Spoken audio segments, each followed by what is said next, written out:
¿Se pueden bajar más allá? Bueno, vamos a empezar viendo esta imagen e intentar, si alguno se anima a describir qué corte es, y aorta, aurícula izquierda. Es un eje corto a nivel de los grandes vasos, ¿Y qué les parece que puede corresponder esto si el paciente ya está tratado y yo veo una imagen refringente a este nivel? ¿Recuerdan cuando vimos la semana pasada las distintas comunicaciones interventriculares? ¿Recuerdan cuál era la CID que estaba ubicada acá en la subaórtica? Perfecto. Entonces, este parche, digamos, refringente no es más que la cicatriz que vemos tardíamente en pacientes operados de qué patología si tiene una CID subaórtica cerrada. Sin miedo. Puede ser una tetralogía de Fallot, donde dijimos que la CIB era subaórtica y cuando evaluamos en este corte el tamaño que tiene el ventrículo derecho, ¿qué impresión les da? Que está dilatado. ¿Y se acuerdan cuando repasamos 2-3 datos de frente a un paciente con cardiopatía congénita que tuviera dilatación del ventrículo derecho? Habíamos dicho, puede ser una CIA más raro o menos frecuente, una anomalía de Epstein, pero si el paciente está tratado, yo voy bastante seguro a pensar que está operado entonces de una tetralogía de Fallot, y esta dilatación ventricular derecha que describimos ya como aneurisma del tracto de salida puede corresponder a qué es lo que provocó la dilatación del tracto. Una de las causas que puede haber provocado que el tracto esté dilatado, la presencia de otra valvulopatía, que ¿cuál puede ser? La insuficiencia pulmonar. En general, para hacer la medición del tracto, uno coloca el caliper a este nivel y se va hacia arriba en forma directa, digamos. En general se establece un valor de corte de 36 milímetros. Yo les digo que en la práctica muchas veces cuando veo que está deformado previo al nivel de donde estaría la válvula pulmonar, ya directamente por ahí uno se tienta en medir el diámetro más amplio o más extenso, pero teóricamente la forma de medirlo es ir de acá simplemente hacia arriba. Entonces, esto es previo a lo que el paciente puede o no después tener. Como dijimos en introducción en la primera clase, la cirugía ha evolucionado y a su vez hubo mucho desarrollo del cateterismo intervencionista, sobre todo a partir de fines de la década del 80, y a su vez ocurre que los pacientes, cuando hablamos de cardiopatías más complejas, en algunos casos crecen con técnicas ya abandonadas. Y el concepto que no deben olvidar, que si bien el intento de los cirujanos es de curar, la realidad es que los pacientes muchas de las veces lo que tienen son reparaciones, y entonces lo que nosotros encontramos en la evolución o en el seguimiento son secuelas propias de la patología, como el ejemplo de la CIA ostium primum, que no se cerró la hendidura mitral y el paciente entonces evoluciona con una insuficiencia mitral, o lesiones residuales, que significa que después del tratamiento que el paciente recibió aparecen consecuencias o secuelas, como sería el ejemplo de la tetralogía de Fallot. El cirujano repara y como consecuencia del tipo de reparación que él efectuó queda una insuficiencia pulmonar. Hoy básicamente lo que vamos a hacer es conversar sobre la tetralogía de Fallot y después enumerar que hay una serie de patologías donde quizás uno diga, no importando cuál es la patología de base, lo que el paciente tiene es una reparación donde hay una conexión con un conducto entre el ventrículo derecho y la arteria pulmonar. Un ejemplo de esto es la cirugía de Ross, donde ustedes saben que frente a que un paciente tenga una valvulopatía aórtica, una de las alternativas es el tratamiento donde el cirujano lo que hace es traslocar la válvula pulmonar al sitio aórtico y a su vez colocar un homoinjerto en el sitio donde estaba la válvula pulmonar. Es decir, que es un ejemplo más de paciente con un conducto de homoinjerto BDAP. Y probablemente vamos a ver ejemplos y finalmente, si tenemos tiempo, patologías vinculadas otra vez, como hicimos la vez pasada, a cuando el ventrículo sistémico es derecho. Adentrándonos ahora en el tema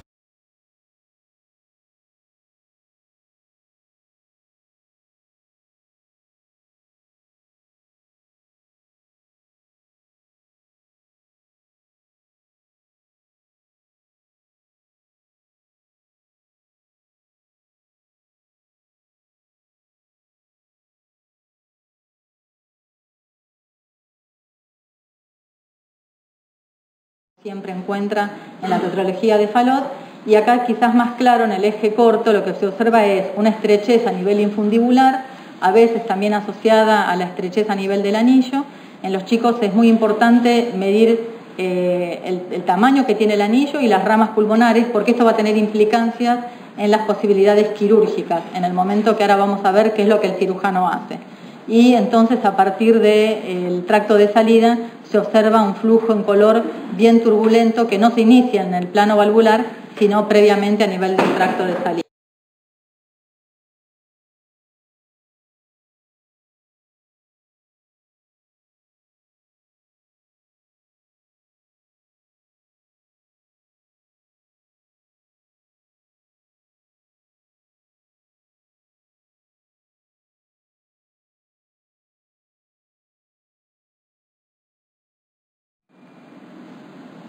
Esto es a modo de gráfica para que entiendan que inicialmente la anastomosis que se hacía era directamente, desconectando la subclavia y llevándola a una rama pulmonar en forma directa. Debido a que el brazo tiene circulación colateral, no existían cuadros de complicaciones de isquemia de miembro superior importantes, pero lo que sí ocurría con estos chicos en el momento que crecían era que el mismo desarrollo o crecimiento no permitía que sí lo hiciera la subclavia, y estas ramas pulmonares muchas veces se veían tironeadas, afectadas y directamente con alguna lesión residual, como podía ser la estenosis de rama pulmonar. Así que tengan en cuenta, porque el antecedente de una anastomosis, que vamos a ver cómo han ido cambiando, ya de por sí nos pone en aviso de que tenemos que revisar las ramas pulmonares y sospechar que pueda quedar alguna deformación en las ramas.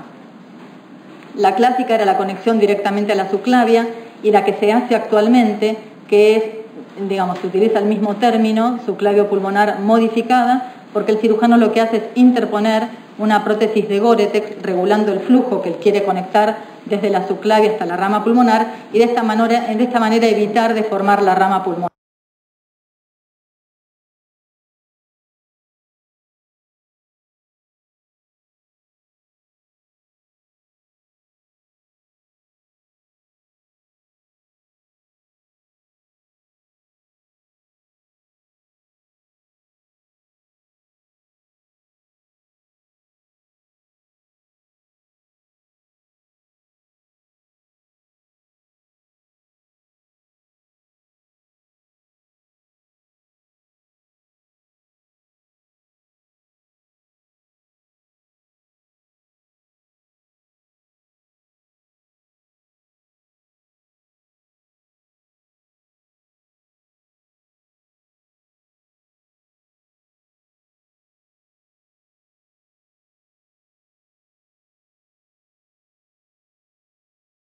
La cirugía fue con éxito. Y acá vamos a ver un ejemplo de una paciente de sexo femenino.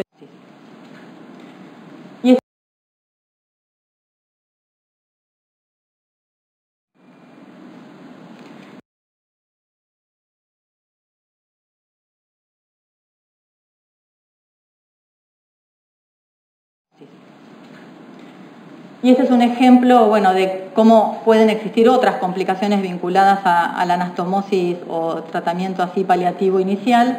Esta era una mujer de 51 años que lo que había desarrollado era un aneurisma justo del lugar de la anastomosis, pero la evaluó un cirujano con mucha experiencia que nomás se animó a resecarlo, y a pesar de que la paciente ya estaba entrada también en edad para una cirugía reparadora, reparó la tetralogía de Fallot y la cirugía fue con éxito. Y acá vamos a ver un ejemplo de una paciente de sexo femenino a la cual se le había hecho solamente a los 2 años de edad este tipo de anastomosis, que yo ya les aclaré que ya actualmente no se hace más, que es el Waterstone, y como no tenía en un segundo tiempo la cirugía reparadora, lo que nosotros vemos en el ecocardiograma es que todavía persiste abierta la CIB. ¿Ven? Acá claramente en esta imagen se ve cómo debajo de la aorta tenemos una gran comunicación interventricular, y a nivel del eje corto de los grandes vasos lo que sí aparece es un flujo continuo. ¿Qué otras patologías daban flujo continuo que habíamos un poco conversado la vez pasada? El ductus, muy bien. Dijeron fístula, y yo les agregué otra que obviamente viene de las patologías congénitas, es más rara, pero voy a ver si alguno se la acuerda. aquella situación en la que, por ejemplo, existe atresia en la válvula pulmonar y, digamos, en la necesidad de desarrollar arterias que no están naturalmente formadas, digamos, no son las ramas pulmonares, porque algunos pacientes nacen sin tener ramas pulmonares, desarrollan entonces desde la aorta fundamentalmente, pero puede ser desde las bronquiales, desde las mamarias, desde las coronarias, vasos colaterales, que se llaman así sistémico-arteriales, con la intención de poder lograr una mejor oxigenación. Esas ramas, cuando están, si uno las llega a registrar con el eco, también tienen un flujo continuo, pero tengan el concepto que cuando uno sospecha que están en la patología que uno esté tratando, el método de elección para verlas sigue siendo el cateterismo angiográfico. La resonancia las puede visualizar mejor que el eco, pero para tomar una conducta terapéutica siempre hacemos un cateterismo cardíaco. Y este es el registro con el Doppler continuo, yendo ya a una vista supraesternal, que es donde eventualmente, si el paciente todavía tiene una anastomosis previa, es la vista que de elección nos permite visualizar, y a veces es difícil porque bueno, las ventanas no son las más adecuadas, pero cuando nosotros vemos el color en forma continua, podemos registrar. Y de la misma manera que conversamos sobre el ductus y otras patologías donde había un gradiente entre aorta y pulmonar, si uno tiene confiabilidad en la medición que está haciendo, restándola la presión sistólica que uno toma en el brazo del paciente, puede estimar las presiones pulmonares. Con cuidado, porque dijimos que cada vez que uno comete error en medir este gradiente, puede inferir o sobreestimar por ahí una presión pulmonar más alta. Si yo mido mal, mido menos gradiente y lo que le resto a la presión arterial sistólica puede entonces hacerme cometer el error de que haya presión pulmonar alta cuando por ahí en realidad no la hay.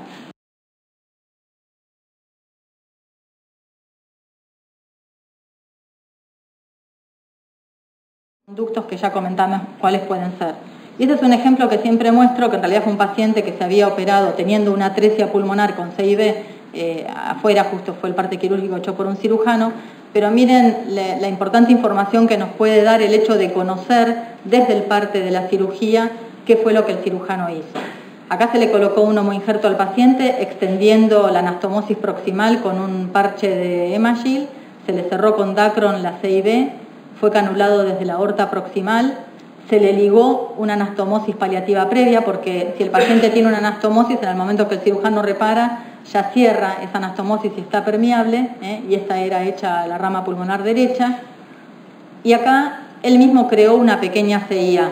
¿Se les ocurre por qué lo puede haber hecho? Una vez que él lo que hizo fue cambiar toda la condición anatómica del ventrículo derecho y por supuesto, no solo cerrar la CIB, sino colocar el conducto o resecar por ahí si vio músculo en el tracto. No se escucha, si ustedes pueden hablar un poquito más alto. Perfecto, para descarga. ¿Por qué? Porque inicialmente, y sobre todo en la edad pediátrica, fundamentalmente lo que ocurre en el posoperatorio de estos chicos es que pueden sufrir de cuadros de disfunción diastólica del ventrículo derecho en forma importante. Entonces, esto de alguna manera permite, y para nosotros es un dato no menor, porque el paciente después llega adulto, y otro de los conceptos entonces es que si está operado de Fallot, no se olviden de repasar cómo está el tabique interauricular y si no ha quedado por ahí con alguna CIA creada o tiene foramen oval permeable. ¿Por qué? Porque ha tenido de chico una condición donde las presiones del lado derecho fueron más altas. Y ese concepto de que en algún momento hubo persistencia de presión alta tanto en el ventrículo derecho como a nivel de la arteria o válvula pulmonar, tiene que siempre a un paciente que vean de adulto hacerles pensar que quizás le ha quedado entonces el foramen permeable. El mismo ejemplo es para la estenosis pulmonar severa.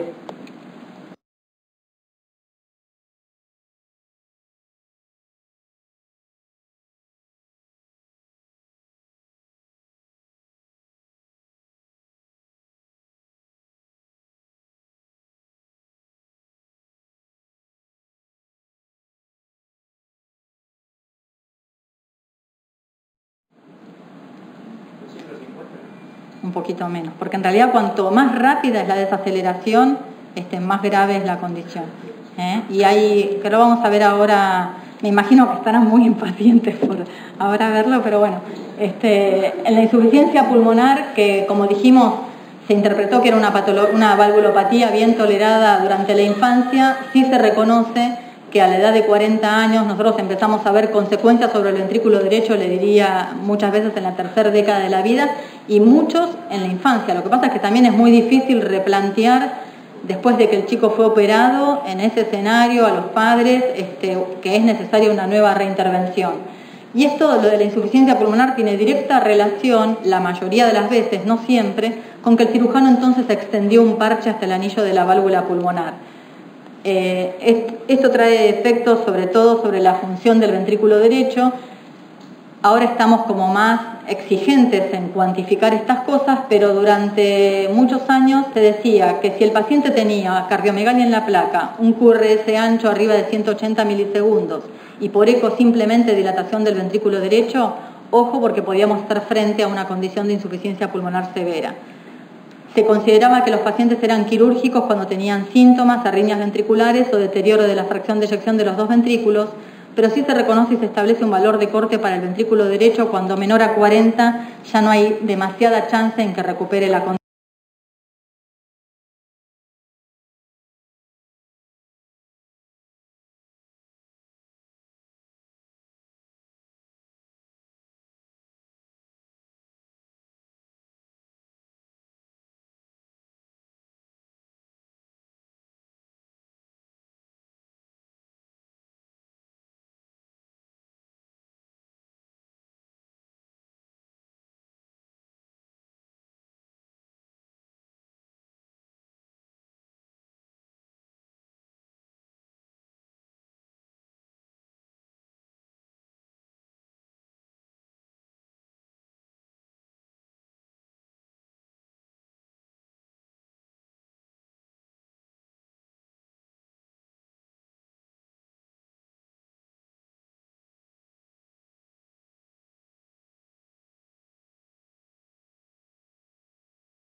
Entonces, la gran preocupación es no llegar tarde y menos a ventrículos derechos de estas características, donde vemos una gran severa dilatación ventricular, ventrículo hiperdinámico en una paciente de 21 años, también reparada a los 4, con un ventrículo que en el diámetro basal medía 6 centímetros y por supuesto tenía ya la pared libre hipokinética.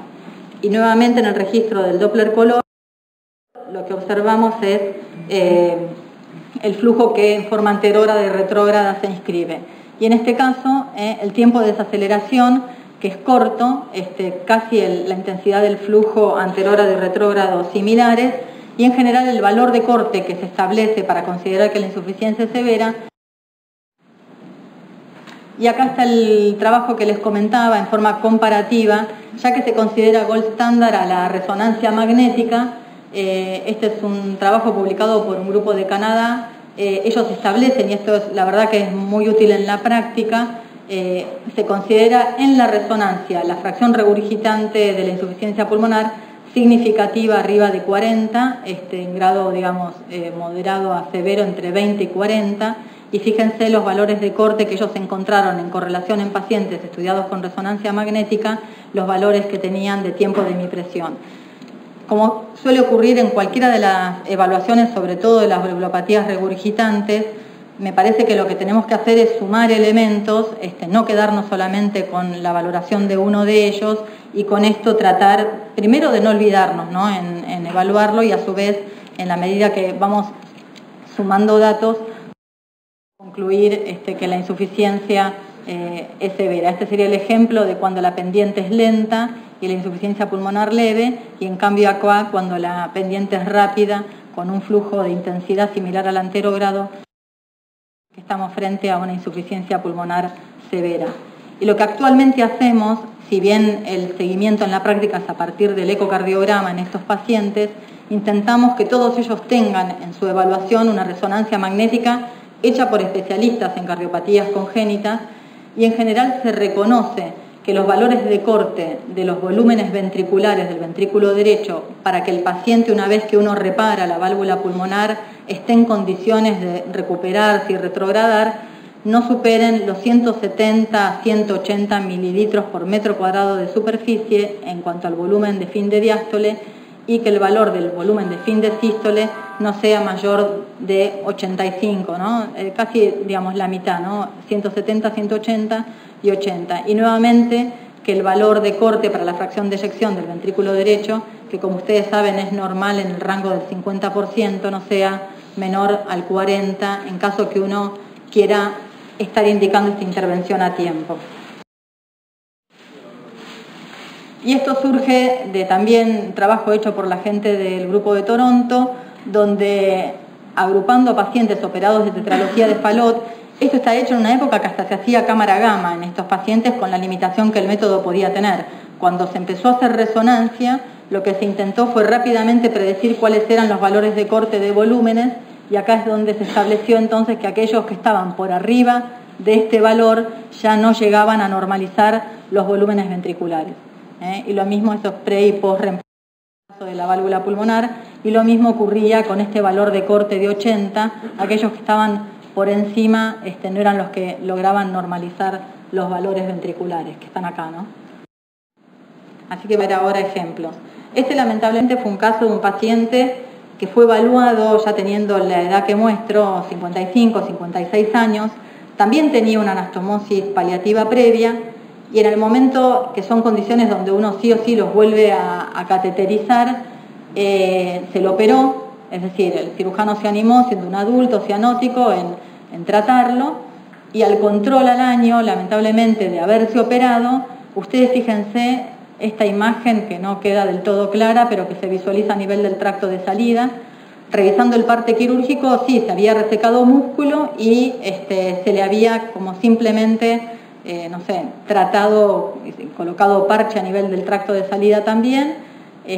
No quedaba muy claro qué tipo de intervención habían hecho sobre el anillo de la válvula pulmonar, que el concepto es que siempre un paciente adulto lo tiene chico, generalmente cuando llegan adultos el anillo pulmonar es chico, y evidentemente no había tenido una corrección adecuada, así que lo que lamentablemente se veía en el control posterior a la cirugía era con el Doppler color una importante turbulencia nuevamente generada, fin del tracto y sobre todo a nivel de la válvula pulmonar, con fenómenos de Pisa, y un importante gradiente que llegaba a ser de 90 milímetros, digamos, prácticamente la misma condición previa a la que el paciente tenía antes de ser operado.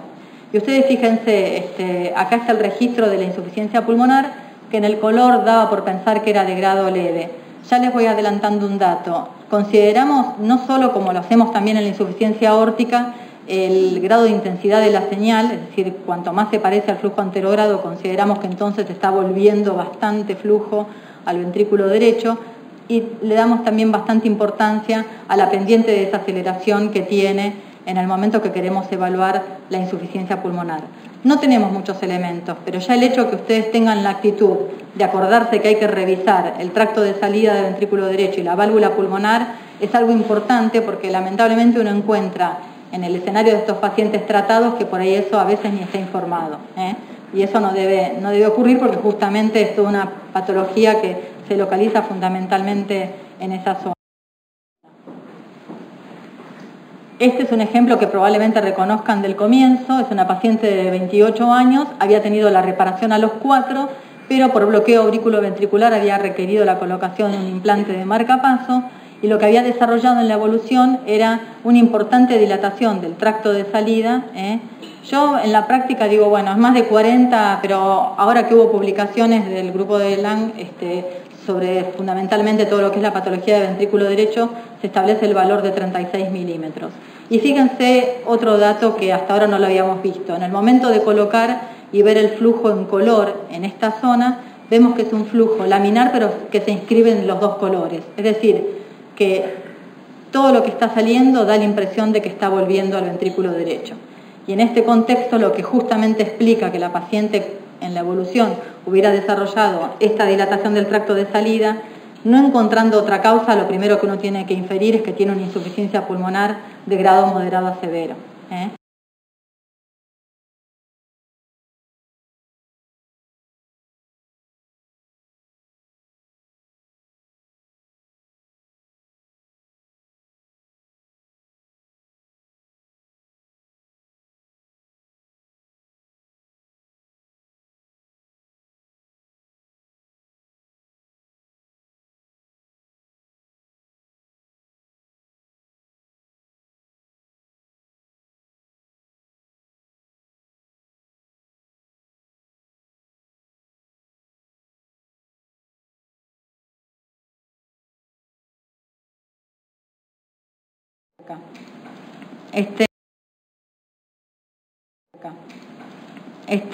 Digamos, lo traigo como ejemplo porque fíjense la refringencia que se ve en el parche que corresponde al cierre de la comunicación interventricular.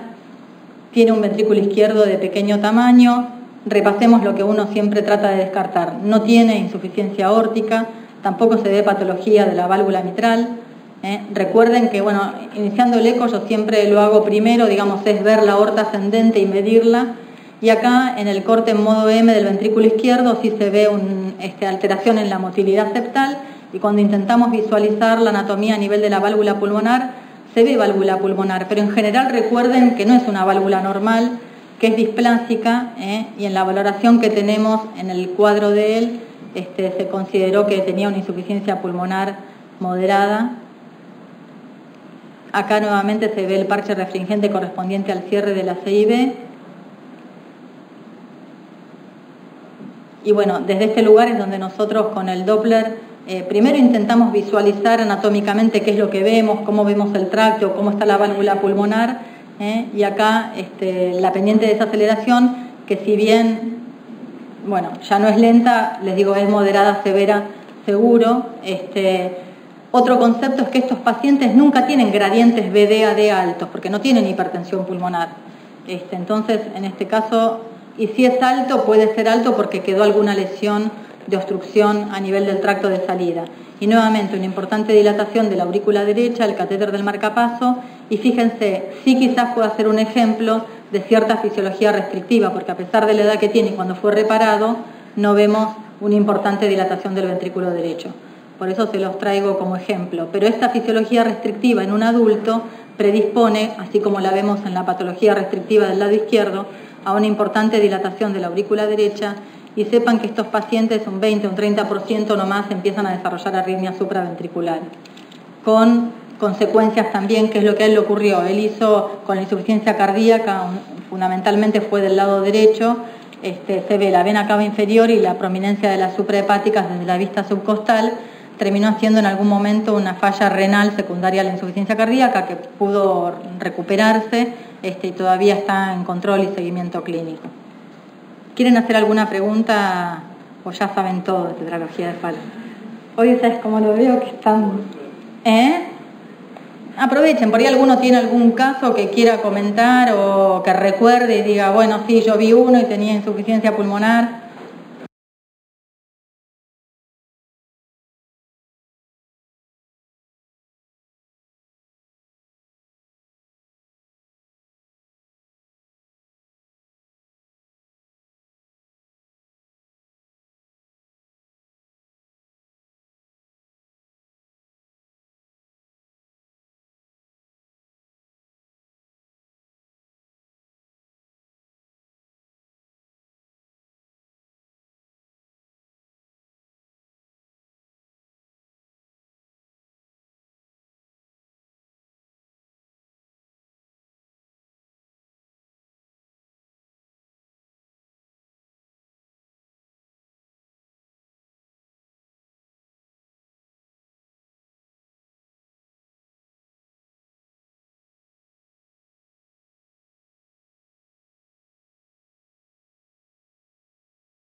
Bueno, y después otros elementos en la práctica. Con esta paciente nos había ocurrido que no se había podido hacer una adecuada inyección en las coronarias y nomás el método que se tuvo que implementar, y esto seguramente tuvo que ver con la rotación que tenía la aorta, se le tuvo que al final realizar una tomografía multicorte, como comentario nada más. Y luego, bueno, casos donde nuevamente uno dice es duro llegar en forma tardía. Este era un paciente de 43 años que había sido reparado a los 8 con un cuadro sincopal y un cuadro de fibrilación auricular a la edad de 41. Es decir, que todo este escenario clínico ya nos hace sospechar que vamos a encontrar dilatación auricular y probablemente sustrato de disfunción ventricular. Y efectivamente lo que tenía era, en esta vista, bueno, que se ve del eje largo, un septum con disquinesia, dilatación, hipoquinesia de la pared libre del ventrículo derecho, y en la vista de 4 cámaras, nuevamente una importante dilatación de la aurícula derecha, con un reflujo tricuspidio, importante dilatación del ventrículo derecho. También tenía insuficiencia pulmonar severa, que no está acá puesto el ejemplo, pero sí les traje para que ustedes entiendan que esto, por supuesto, tiene correlato en la clínica, donde hay una importante cardiomegalia a expensas de las cavidades derechas y un electro que acompaña también a estos hallazgos, que es que el paciente ya está fibrilado en forma